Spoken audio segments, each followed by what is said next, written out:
Hey friends, thanks for taking time to listen in on part 2 of my conversation with the guys about F1 scandals. We're back and appreciate your patience in our unexpected delayed release of this episode. As John, Dick, and I continue our conversation about F1 scandals, you'll likely gather I was flabbergasted by some of these moments in F1 history, and in keeping with their personalities, the guys threw in some of their stories from their own racing careers for good measure. Hold on to your seats. Hope you enjoy our conversation. Okay, so I came across another list. It was called The Biggest Controversies in F1 History. And I'm going to just read off of them, and you guys decide. Some of them actually looks like might be two of the ones we've already talked about. Ferrari and Austria 2002 team orders. The F1 driver strike. The, quote, pink Mercedes. Then we've already talked about the 2008 Singapore Grand Prix. Then Prost, Senna, Suzuka, and the wipeout there. Hunt's 1976 British Grand Prix disqualification. The Benetton 1994 title win. And then this is where we just talked, the McLaren spy scandal. And then the Indy 2005 tire issue. Any of those you guys want to expand upon? Well, it's a good list. I mean, the pink Mercedes is kind of interesting, I think, because, at the time, what was Aston Martin, which was Racing Point, which was Force India, which it goes back, right? But they're referring to the Racing Point car of a few years ago. And it was pink because that was the colors of the sponsor on the car. It was BWT Waters, I believe is what it was, which is now on the Alpine team.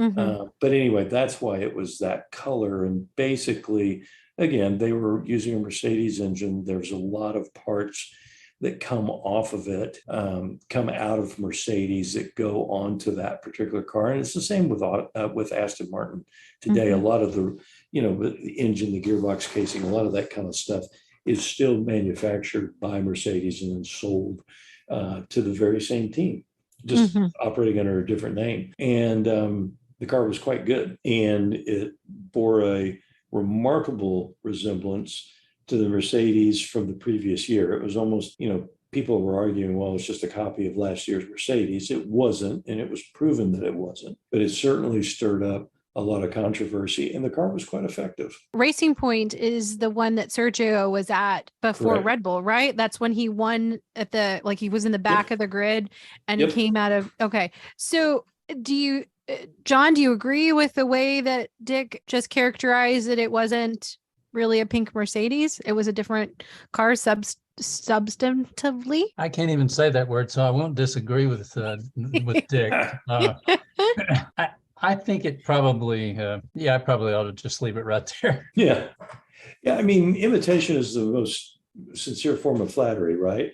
Mm-hmm. And, with the wind tunnels and the computational fluid analysis, I think is what it's actually CFD. All the engineers are going to come up with basically the same solution. Mm-hmm. And what will happen is those guys will be walking down the grid and they'll look and they'll see a new wicker or a flip or a scoop or something like that. And they go, that's interesting. And they'll go back and they'll, sit there on the computer with their, CFD mm-hmm. program, and they'll draw something up and they'll say, does this really work? Oh yeah, it does work. Okay, well, we're going to incorporate that on our car. And so if you have rule stability for 2 or 3 years, these are all really smart guys and they're all working really, really hard. And they're all going to kind of come to the same conclusions. So as the years go on, the cars become looking more and more alike. Mm. That's a good point. I like the way that you just highlighted that the timing of when this happened. It's not like it was at the beginning of the era of the rules that they were under, right. But towards the end. That I don't think when I read this, really thought I could have that frame of reference. So that's helpful. Okay, what about on any of the other elements of the list? John, is there anything that piques your interest? Well, yeah, there's a couple of things, but I did want to say about that particular incident. Mm-hmm. that they're all of these guys, as Dick said, are very smart guys. They're all addressing common problems. Mhm. And so it's not that there's only one solution to a common problem, but over time, the optimum solution to a common problem tends to. Oh, that's good. Well said. That's good. Yep. Yeah. Like 3 teams may come up with 3 solutions, but after a couple of years, they've been able to see this is the best. Why waste our time doing the least optimal? Since what we have said in the past is F1 is an engineering competition. So you're trying to be the best at it. That makes a lot of sense. Yeah, go ahead, Dick. I was just saying that these guys live in the world of competitive aerodynamics, right? I mean, that's what they do. And so, I mean, air is going to move the same way, whether the car is pink or red or dark blue, you know? Yeah. Okay, John, you want to take us to a different topic? Well, I just wanted to finish up by saying in this common solution thing, in one series I was racing in, we were all new with the cars and we were trying to figure out the best way of handling them. And it turned out that ride height or rake, the difference in height from the front to the rear was important. And so to figure this out, what we did was, it wasn't really cheating because it wasn't against the rules, but we would walk up to the fast guy's car and kind of stick our foot up underneath. We're looking at maybe his decals or his seat belts or something like that. But we stick our foot underneath the car and remember kind of where we touched it so that we could then go back and think about how high the ride height was on that. No way. Sure. Yeah, of course. No, like literally you're putting your foot under the car so you can figure out the distance. Yeah, very casually, of course. That's and we're doing what a lot of these guys do. We're misdirecting the attention that it looks like we're doing to disguise and camouflage what we're really doing. And you see this in F1, you know, early on, the teams will throw blankets over their cars, or they'll, you know, the mechanics will all gather around and the other team members from other teams will be walking around kind of giving it the eye. In fact, that's one of the cheating things, or one of the penalty things that happened with Lewis and Max. You know, Max actually touched the wing of one of Lewis's cars, and he didn't do anything to hurt the car. It was in parc fermé, so there was, you know, you're not supposed to touch them, you're not supposed to change anything on them, you're not supposed to damage them, none of that stuff.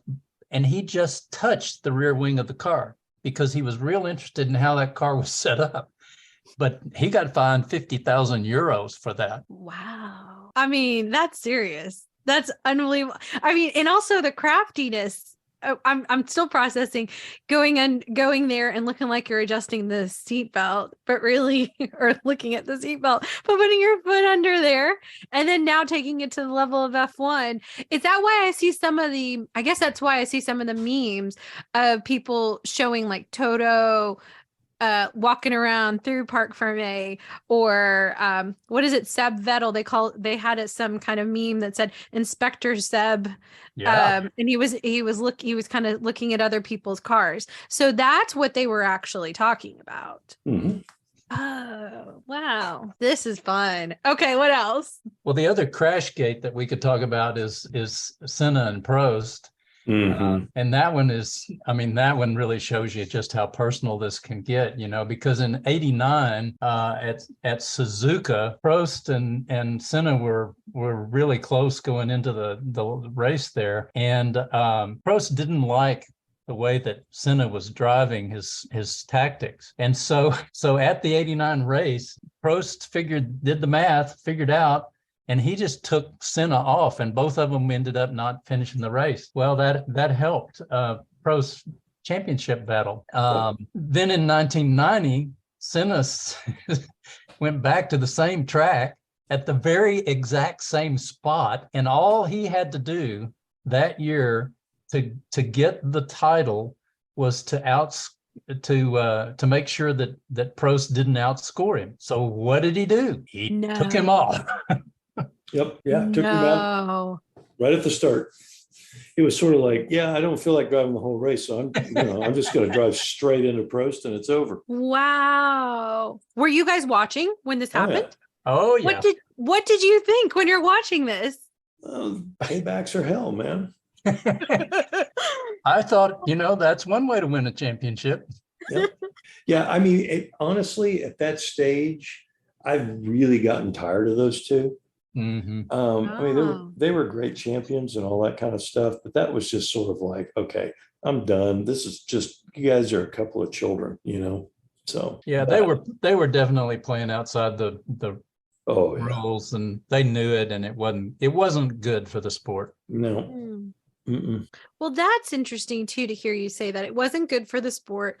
And, but yet we know that it has endured, right? Like these kinds of controversies or bad moments, that the sport can move through this. So even as if we experience that in the current or in the future, that kind of reassurance that if we just keep moving forward, it'll go, it'll keep going. We don't need to think that it's all over and it's done, and the sport's never going to be able to ever have highs. It'll have highs and lows. Okay, anything else on that list you want to talk about? If not, I got a person I want to talk about. Well, there's a couple other things that I think were real interesting, and they're more in the area of what I would say is racer ingenuity rather than cheating. Okay. And so one of them would be the year 2003, when you had both Michelin and Bridgestone in supplying tires. And during that year, the regulations said the tires on the cars have to be a certain size and they can't exceed a certain width. Mm-hmm. And so that's what the rule said. Well, what Michelin figured out is that they could produce a tire that would actually fit the rules when they're sitting in Parc Fermé and when they're being measured by the FIA. But when they got out on the track and they got warmed up, they expanded and they became wider, and so they had more grip. And that's an instance where the rules were complied with, but the spirit of the rules was not. And that was just really, really smart of them to figure out a way to get a little more advantage while staying within the specifications of the rules. Is that why they're no longer supplying? No, they went to a single supplier bid. And I don't like that, but that's why they have one supplier. Yeah. Oh, that is very, very clever. Dick, why don't you tell them about the brake cooling situation? You recall that one? I don't. Okay, well, I'm going to hog it then. So it was like 1982, and this was a time when you were running both naturally aspirated and turbocharged engines. Mm-hmm. And the non-turbo cars used ballast to bring them up to weight, because they had to have a certain weight. And Williams and Brabham decided to use a reserve tank. And this reserve tank was theoretically for spraying water on the brakes to cool them off so they wouldn't overheat. And the rules allowed at that time for all of the liquids in the car, oil, water, etc., to be brought back up to their operating specifications at the end of the race in Parc Fermé. Well, needless to say, what they figured out was these water tanks could be ballast that they dumped as quickly as they got out on the track, so that they lost some of this weight. And then, according to the rules, when they came in Parc Fermé after the race or after qualifying, they could top up the water tanks. So they added a few more pounds to the car, and voila, they're inside legal specs. Wow. Wow. I'm like surprised and also impressed. Well, the really funny part is that both Nelson Piquet and Peke Rosberg finished first and second in Brazil that year.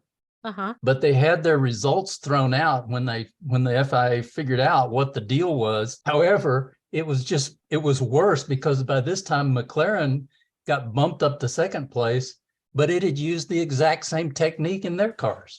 Oh my goodness. Wow. That is, yeah, I'm kind of speechless right now, because my brain doesn't really think about how do I get close to the line It's usually how far away from the line can I stand? And I don't find myself as a very clever person, but this is just impressive. I mean, and I guess that also goes to the fact that they have to know the rules inside and out. Like, so to know where that little sliver of light that they could squeeze through. Dick, what are your thoughts? Are you impressed by it? Very. You not surprised? Not surprised, but very impressed. Again, these guys, all racers, I mean, they're just so competitive. You could be in karting, and I've seen some crazy stuff that people will do to win a race. And what? Well, like there was a race in San Antonio decades ago, hosted by the San Antonio Kart Club. And it was announced before the green flag dropped that there was going to be no technical inspection. And sure enough, the top 3 or 4 guys that finished the race were all from the San Antonio Kart Club. And the funny part is that I had managed to outqualify these guys. And on the first lap, they came past me like I was stopped, and I was laughing because I knew that my engine was illegal anyway. And these guys were going past me like I was stopped, but there was nothing I could say because I already knew where I was. So stuff like that. Okay, I hope that's past the statute of limitations for you. Oh yeah. Well, I didn't get a trophy, so it didn't matter. Well, there's another story about a fellow that Dick and I both know, and I think Dick used to race against, whose name shall not be used so that we don't incur any liability or defamation issues. But this guy would routinely, in a very, very competitive class, would race underweight. And then when he came in for the weighing at the end of the race, his mechanic would slip up alongside him and slip enough tools in his pockets that he would come in on the weight. Oh my. Yeah. Oh, I saw the same guy slip a battery into a car one time. A battery. Yeah, I do think we both know who we're talking about. Mm-hmm. Yep. Oh my word. That is hilarious. Yeah, it's great fun, really, because it does push the limits of human ingenuity. Mm-hmm. And, and then you have to know the rules, Sabrina. For instance, another example from karting, my son was contesting a karting championship, and he was running really close in the championship. And we were at one of the latter events of the season. And same rules in karting as in cars. There is a park for May after the race, and the cars that finish in the top 3 at least, sometimes more, sometimes all, have to go to park for May and stay there for a specified period of time. Mm-hmm. Well, on the track, the 2 of these guys beat my son, but they were pretty cocky and they were pretty pleased with themselves, and they left Parc Fermé before the time period was up. So I, knowing the rules, went to the clerk of the course, and I suggested to him that they had violated the rules, and they had to forfeit their positions because they had violated the rules. Now, was I a nice guy? Not so much, and they had beat my son on the track, but on the track is not where everything is won. And if you know the rules, then you have to follow them. And if you don't know the rules, you pay the penalty. Mm-hmm. Wow. That's awesome. You guys can't see my face right now, but I am smiling from ear to ear because this is so much fun to hear these stories. Any more that you want to share? Either one of you. Dick, do you have any? Yeah, well, I've got a bunch, but there's a classic story, and it may be the same guy that we're talking about who is putting extra weight in the car, or his driver. But there was a situation, same very highly competitive class, and there was, we race in Texas, and so the summers are really, really hot. And this guy figured out that if he could cool the fuel down, mm-hmm. that it would make for a denser charge going through, at this time, through the carburetor, and therefore produce more horsepower.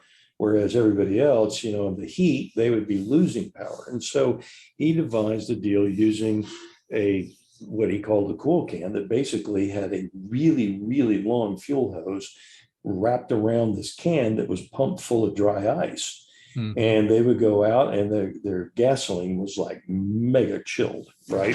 And so they were running much bigger carburetor jets, which, more fuel, bigger bang, right? And so they were just destroying them. And they would go into Parc Fermé, and the guys were figuring out, why is this guy so much faster? And finally, somebody kind of saw it in the pits, and so was going to go and protest it. But the guy was one step ahead of him. And so he knew that he was going to be protested. So what he did was put a can of Dr. Pepper in the cool thing, the cool What? can. And after the race, they pop the bodywork off. The driver walks over, pops open the thing, and pulls out a Dr. Pepper and starts drinking it right there in Parc Fermé. And it ended the protest. That's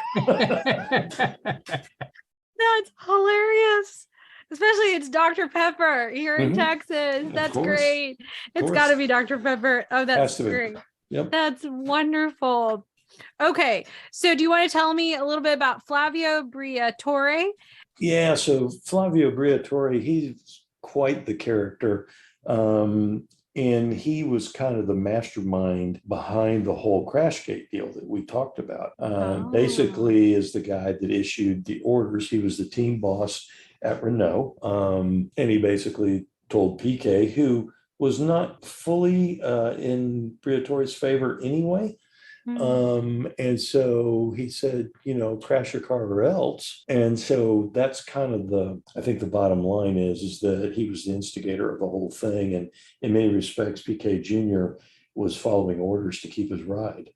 But he was the guy behind the whole moving of Benetton clothing to the United States. And he would allegedly, I don't know that it's ever been proven, but allegedly what he would do is, let's say John wanted a Benetton clothing store at the XYZ mall. Well, Briatore would grant him that clothing store. But then along comes Sabrina, and she says, you know what, I want a Benetton clothing store at the XYZ mall. And Briatore would say, sure, you can do that. And so he would give Sabrina the rights to the same shopping mall to put in their own stores. And sometimes, you literally, I remember it very clearly, walking through malls in Houston, there'd be two Benetton stores. Why? Well, because Briatore sold it to two different operators. Stuff like that. Oh, yeah. Yeah. Kind of a questionable guy. I'm sure that he had himself covered from A to Z from a legal standpoint, but I think from an ethical standpoint, I would certainly probably opt to not do business with him. Now, he probably would have, if he had been at that race with the Dr. Pepper, he would have probably been like, let's go see if we can go get some more Dr. Peppers placed in there. Right? Yeah. Wow. And so what I read was that he's banned for life. Because of Crashgate. Yeah. I see. Wow. But there's really more to that story, because he's now back involved in life. It turns out it's not quite what life means, we think. And, in his early years, he actually was convicted for fraud and was sentenced to jail for at least a couple of different reasons, for fraud and conspiracy. And he was running a bunch of illicit gamblers and in addition to his Benetton thing. And he made an appeal. His appeal was reduced in 1987 to a year and 2 months in prison, but he took off and went to the Virgin Islands, and he lived there until an amnesty extinguished his sentence. So then he went back and he lives in Monaco now, and he's got a bunch of businesses there, and he's back involved with Alonso and F1, and but he's one of the characters.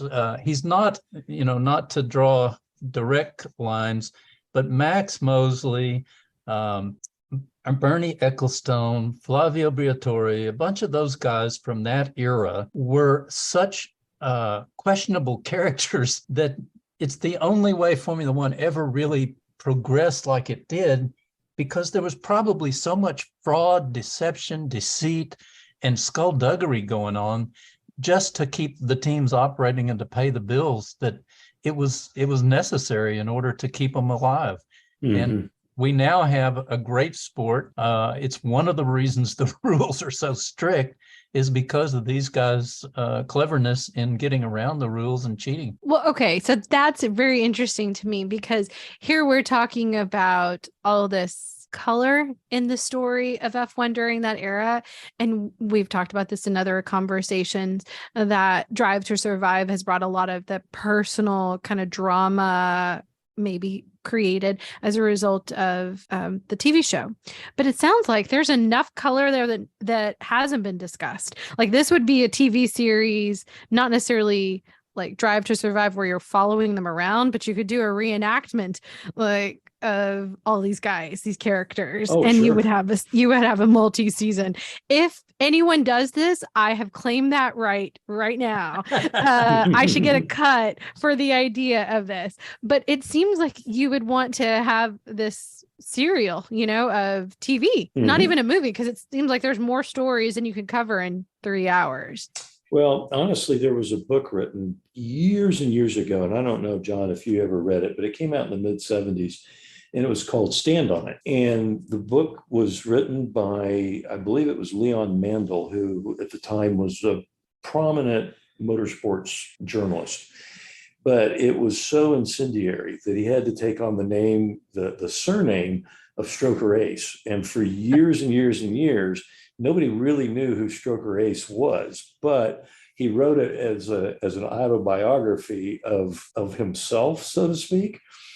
And old Stroker Ace, people finally figured out, was a cross between AJ Foyt, Bobby Unser, and I can't remember who the third guy was, but I mean, it was all these larger than life characters who cheated, fought, brawled, whatever you want to say, their way. And he, and of course he raced Indy cars, and he raced, Stroker Ace raced Formula One and NASCAR and all this. And it was just like, the book was absolutely hilarious. And unfortunately, Burt Reynolds made his version of that movie where he was called Stroker Ace. The movie was awful, awful, awful. But the book was magic. And it was all these larger than life characters, And I think it was only after Leon Mandel passed away that it actually, his estate said, yeah, he wrote it. He was that, wow. Yeah. Well, I mean, this kind of connects to something that hit the news this week, or has gained more attention. It's been in the news for a while. This whole Brad Pitt movie with Lewis, right? That's great, but I'd rather hear about some of this old stuff, that those of us who are new weren't around to see. So maybe we can convince Brad and Lewis and whoever's putting that project on that they need to go do the earlier eras of F1. What do you think? Yeah. I mean, if you're going to go and do something like a Stroker Ace kind of movie, you wouldn't get Brad Pitt. You'd get somebody who is a real smart ass, like an Owen Wilson, a young Owen Wilson. And I mean, he would be brilliant for a part like that. Yeah. Okay. Again, we're putting that out there. If it comes to be, we need to get a cut of it. All right, gentlemen, final word. John, anything else you want to add in? If it seems like we've gone from podcasting and talking about F1 into movie production and directing. So I'm not sure what I could add to that conversation. Well, we're 3 people who are enjoying F1, and we can come up with a million other reasons to find connections into the other parts of our world. So I'm glad that we went into the movies. Dick, anything else that you want to add in? Yeah, one last really good story. So the current steward for IMSA sports car racing years and years ago was racing juniors at the same go-kart track that I was. And the reigning national champion also was racing at the track at that time in the class that this particular now IMSA steward or I should say race director is he was competing in, except that this fellow was very new. And of course you were up against a national champion, and me and another guy happened to know the national champion's father very, very well. And there was nothing that 2 good friends wouldn't do to a third good friend.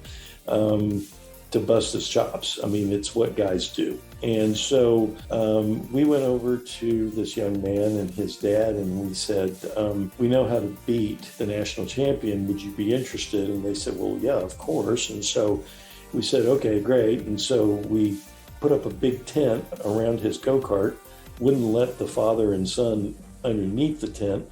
And we proceeded to go in and put some very, very special parts onto his go-kart. And when the next race came up, this was all the same day, and we put the kart on the track, and the young man went out and blew away the national champion, which drove the national champion's father absolutely out of his mind. And in the meantime, as this kid's winning the race, the father would look over and say, I gotta know, what did you do? He would say, can't tell you. When the race was over with, we pulled the parts off, disappeared into the night, and that was it. But we laughed all the way home. That's my story. On that note, I hope that you all stay on your best behavior until our next conversation. Can you do that? I don't know. We'll have to see. It's questionable. No commitment. No commitment.